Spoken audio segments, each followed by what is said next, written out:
say you want to do? I mean, they ain't looking, but you feel coming? Go ahead. Where you want? I'm following you. Where you want to go at? Yeah, come on. All right, go ahead.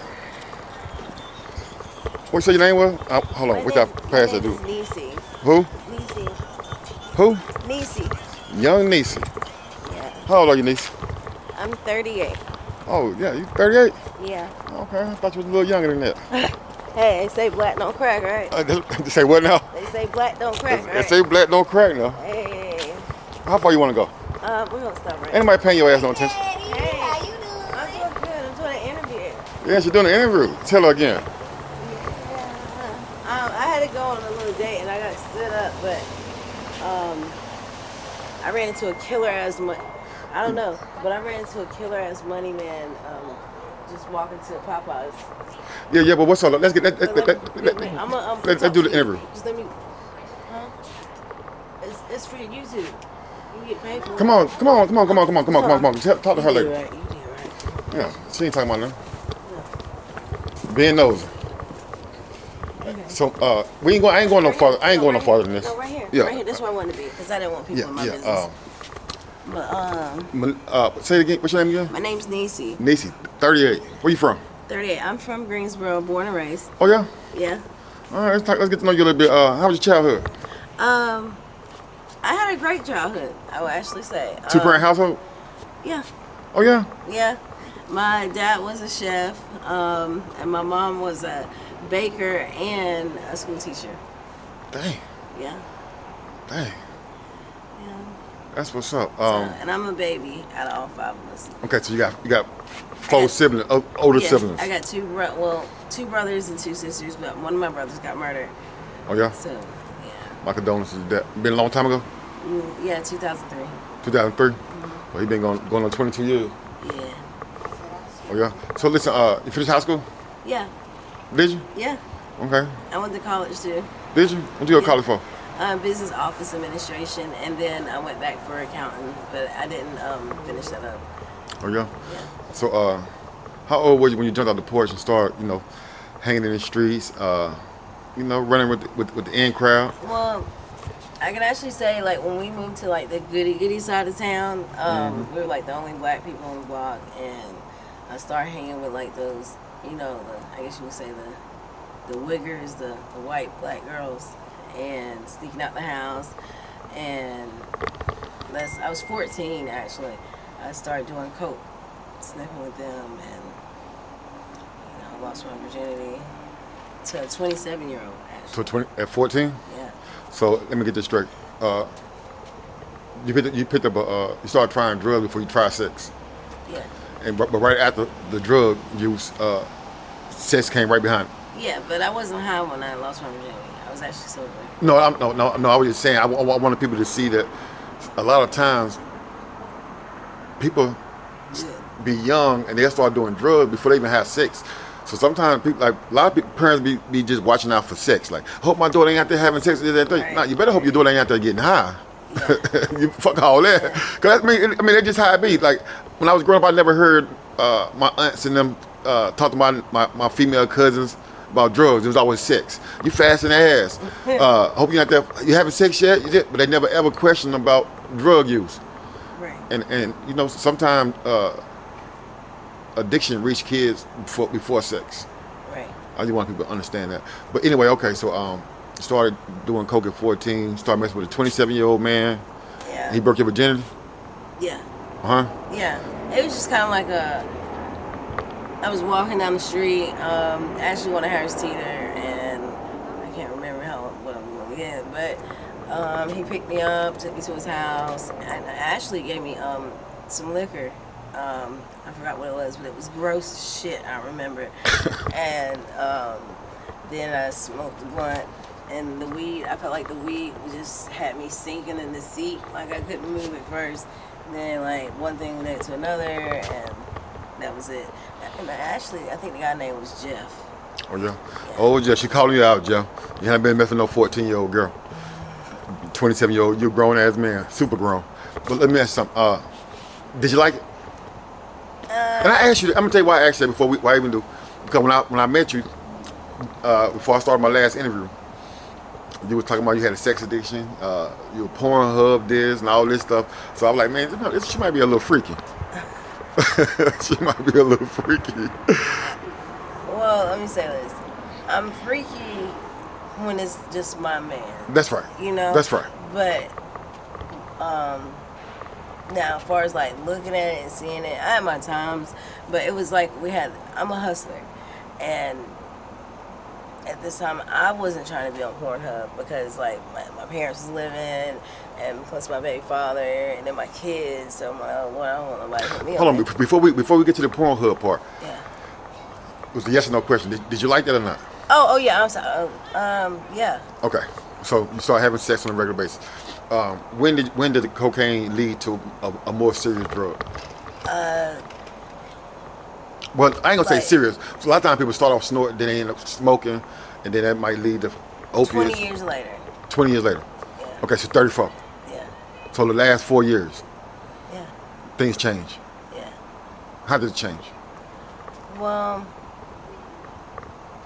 I can actually say, like, you know, I guess when you had enough and everything, like, well, I'm gonna say like this. I'm a strong person, and it's not that I have like a nonchalant, like something can happen seriously and I'll forget about it the next day. I bought things up, and what snapped is my baby father.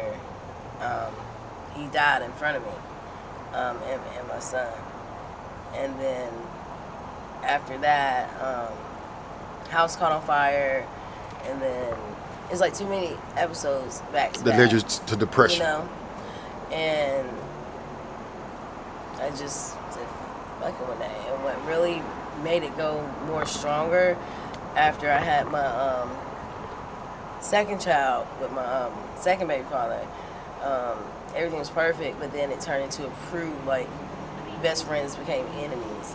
So I felt like I was just like this, how do I say it, like a princess locked in a castle. I do what I want, but I couldn't do what I want. It's like more like being controlled, but being more self-controlled in your mind kind of ordeal, but still also having stipulations of making sure I keep that image up.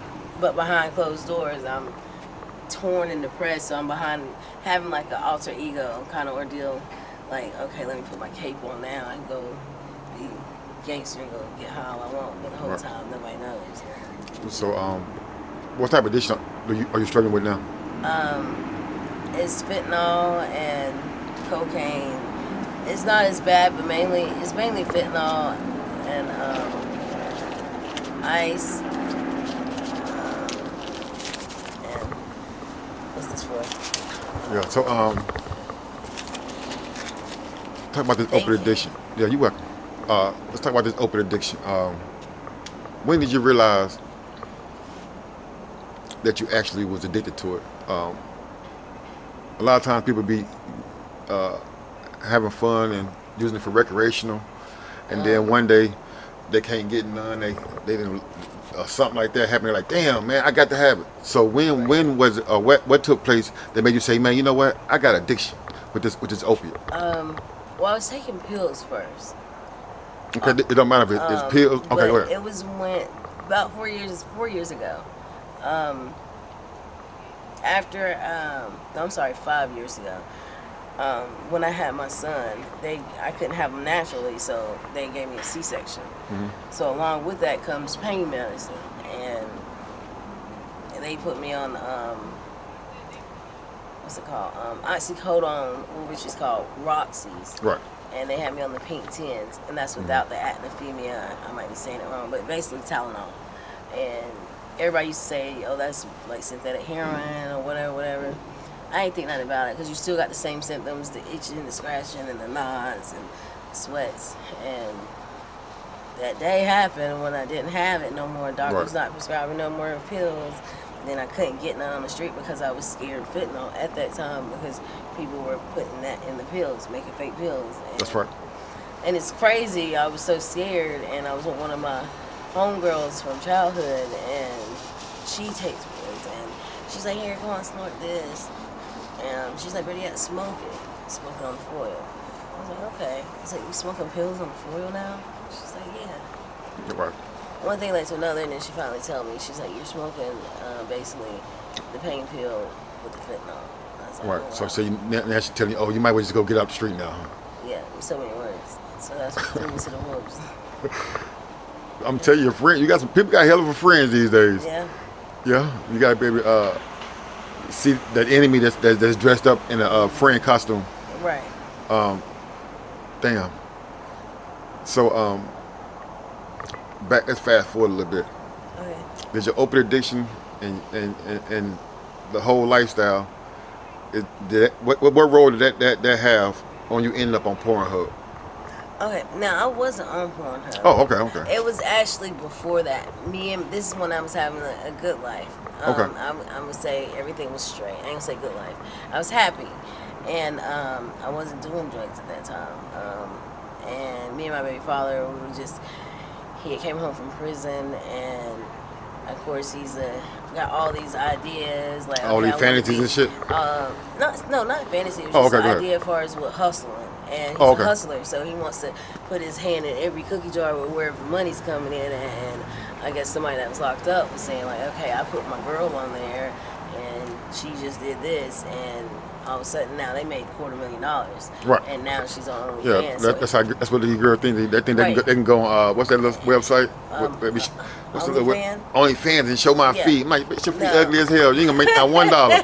Everybody they can go there and show their feet and make $1 million. It don't work like that. No, a lot of it really depends on content, and you have to have your crowd, and of course clicks too. But I'll have to get into that another time when I talk to you. Okay, about it. so your baby father, he had all these bright ideas. What happened? And one day, I signed up for school because I kind of did it like the cheap way instead of spending my money. I did spend my money technically with student loans, so I got the equipment from the the bookstore at the library. Not the library, the bookstore at From the financial aid. aid. So I got the camera. I got a Nikon camera. I got the tripod. I got the background from eBay because they didn't have it. The green screen, the black screen, the white screen, and then certain props I got from like Dollar Tree, Right. and Priscilla's, and then of course I had to do hair and makeup, so I got it from Dollar Tree too, and I gave her one of my wigs. Like I try to buy wigs ahead of time and keep myself looking good, so I just pulled one off the shelf and just put it on and made her look like something better than what she was actually looking like, but. It worked out well, but I think after we got, like, it was slow at first, but I think, like, 4 months later it took off because I think my baby father, we were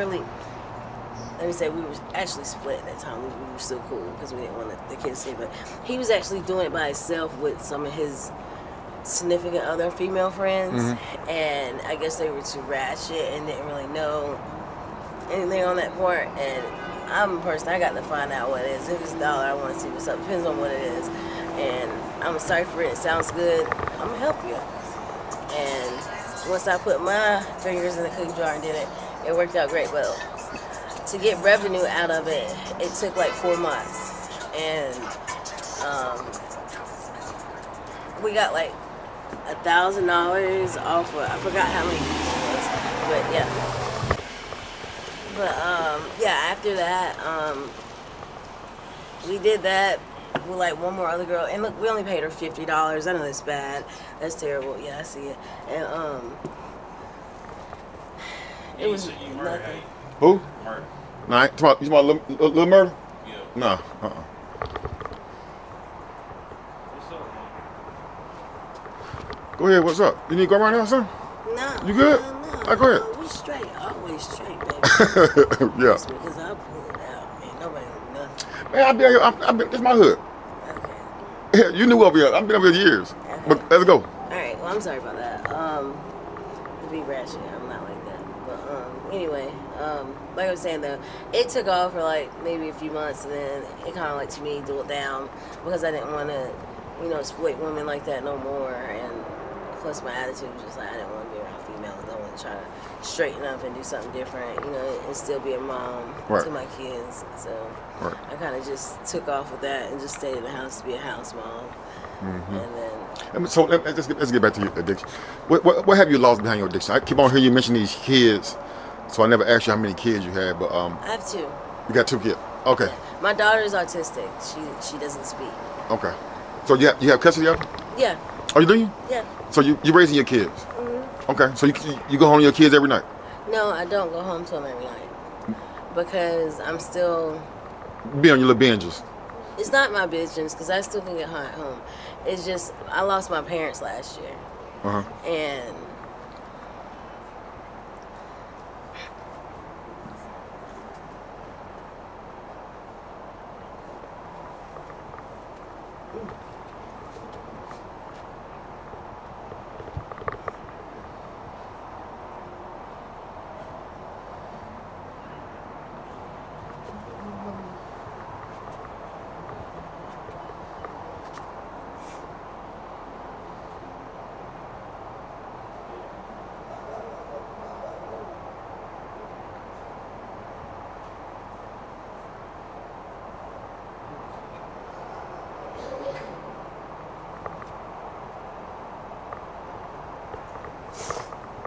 I'm sorry.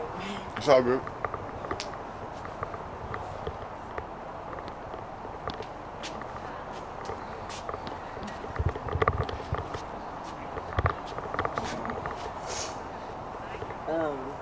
Yeah, I lost my parents last year, and I guess that like kind of took it just took something out of me. So. Damn. I can tell you, you got really emotional when you talk about your parents.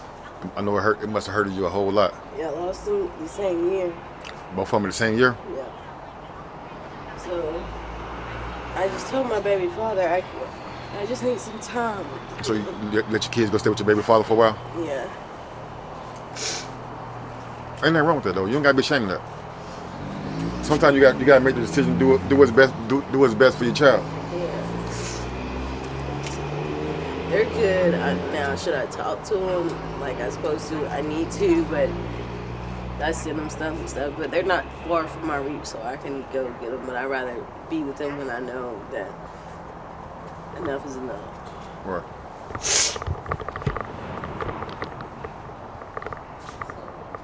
Just trying to surf out some demons and getting some stuff out my mind so that way when I come back to them in a few months, I can be okay.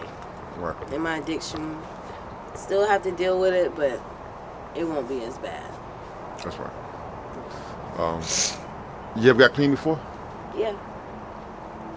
But off the fentanyl, no. But cocaine, yeah. I've been to rehab like 8 times. Yeah. Right. So 8 times relapsing. Were you able to identify your relapse triggers? Yeah. A lot of it is just I wanted to do it because I started out at such a young age, and then as I got older, it really wasn't no reason to just do it. I just did it because I wanted to do it, basically, and I would just look for a reason like, okay, I'm upset today, Right. Or my baby father cheated on me, or just different reasons. You're looking for a reason to get high. Looking for a reason to do what you wanted to do. So what makes fentanyl so hard to stop? Well, the taste of it, because I smoke it, the taste of it is it tastes great, but it smells bad when you're smoking it. But it's like the euphoria of it, just for that moment, it just blocks out everything. It's kind of like a pain pill, taking a pain pill, or like a Tylenol taking your headache away, but you just don't have no euphoria with Tylenol. But it's just, it feels good. But when you go through those withdrawals and the depression, you have to deal with like your mental status and the mind racing, the thoughts. That's the kind of hard part that I have to do. Right. Listen, I'm gonna give you my number so we can catch up some more. I don't want to give them too much on the first one. I know that so far it's been an excellent interview, but before I end this interview, I want you to talk to the youth and tell them why not to never choose the lifestyle you chose at such a young age.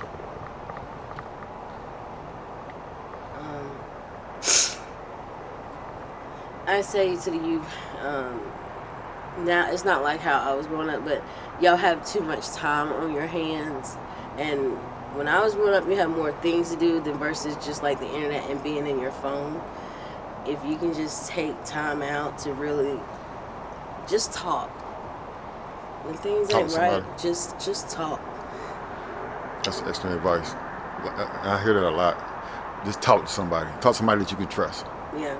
Talk to somebody you can trust. Hey, that was an excellent interview. God bless you. Listen, I need a part 2, 3, 4, 5, 6. We're going to run it all the way up. You hear me? Okay. All right, peace.